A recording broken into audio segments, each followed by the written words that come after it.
4 years ago. Up until this morning, my life had been quite simple. I was the Alpha's human mate. I was his Luna. I was his wife. And then, in a blink of an eye, I was nothing. A surge of pain ripples from my abdomen as I wait for the doctor to return with my test results. I've been getting these pains a lot recently, and they're starting to freak me out. Dr. Lila said it was all in my head, that I was simply putting too much pressure on myself to get pregnant. She couldn't have been more wrong. I gripped the edge of the table, whimpering to myself as I let the pain roll through on its own. The walls feel as though they're closing in on me at the thought of receiving another negative test result. Christian and I had been trying for several months now, and I could feel it driving a wedge between us. He was colder, distant. I knew how much he wanted a son, and it hurt to know I was failing so miserably to make him happy. The door swings open, and I nearly fall off the table from the fright of the sound. Dr. Lila offers me a warm smile, rubbing some hand sanitizer on her hands as she settles down on her chair. I could hear my heart pounding against my ribcage at an unnatural speed as I wait for her to speak. "Just breathe, Luna." She smiles, inhaling slowly with me and reaching for my hands. My hands were trembling, but I managed to calm down. Dr. Lila's smile deepens.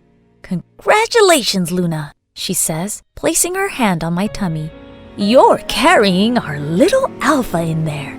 My heart skips a beat as I process the news. I'm pregnant! Oh my gosh, I'm pregnant! How far along?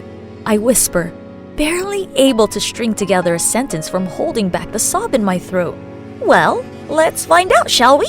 She smiles, pulling the ultrasound machine out and squirting cold gel on my belly.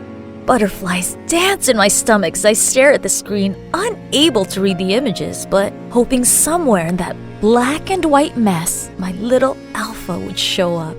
Well, I'd say from the looks of it, about 4 weeks, which means we have to start your prep immediately, Luna, she says sternly, handing me some documents. A werewolf pregnancy is very dangerous for a human. We'll have to take extra precautions.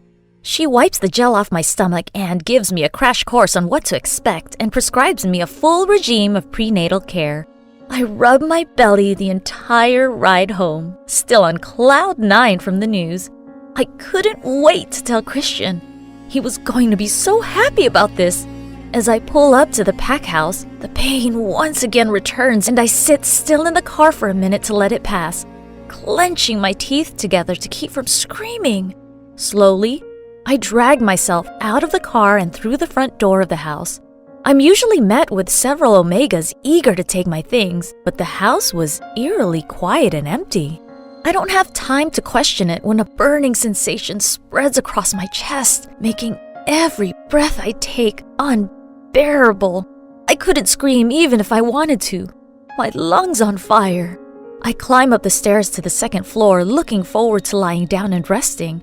My every step is more difficult than the last as the pain intensifies. 1,000 tiny needles piercing through my stomach.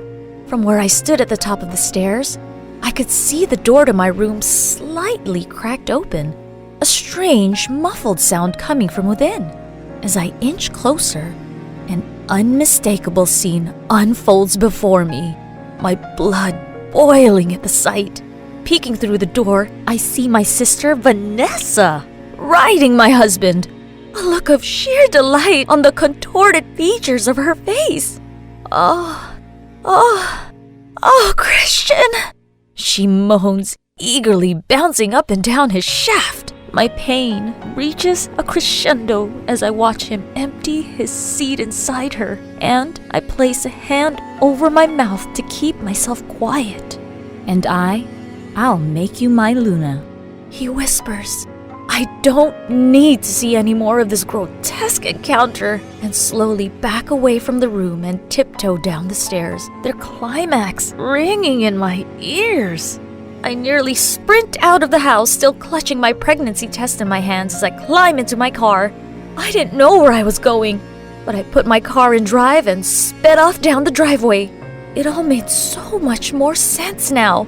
All the pain, all the anguish I felt was because Christian was betraying our bond, our love. Everyone, my mate, my Gamma, the doctor, the other she-wolves and the Omegas, all of them had told me it was all in my head, that I was just stressed and needed to relax. It was all a lie. They knew. They knew what I was feeling was my mate's betrayal, and yet they kept it from me to mock me for being so absolutely clueless. I had been so stupid to believe any of them ever cared about me. Wolves only care about wolves, and no matter my title, I was still only a human to them, an outsider. To make matters worse, the betrayal came from none other than my own sister, my own blood.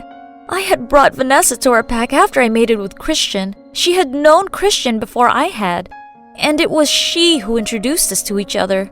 Christian had no objections to her joining the pack, and with our parents gone, I wanted to keep her close. She was the only family I had left. After today, we were nothing. I looked down at my flat stomach and realized no one beside Dr. Lila and I knew I was pregnant, and it was going to stay that way. Mate or not, I would never tolerate infidelity, ever. But I knew Christian would never let me go if he knew I was carrying his child. He needed his heir. With renewed determination, I start the car and head to the town library where I spend the next 2 hours formulating my plan.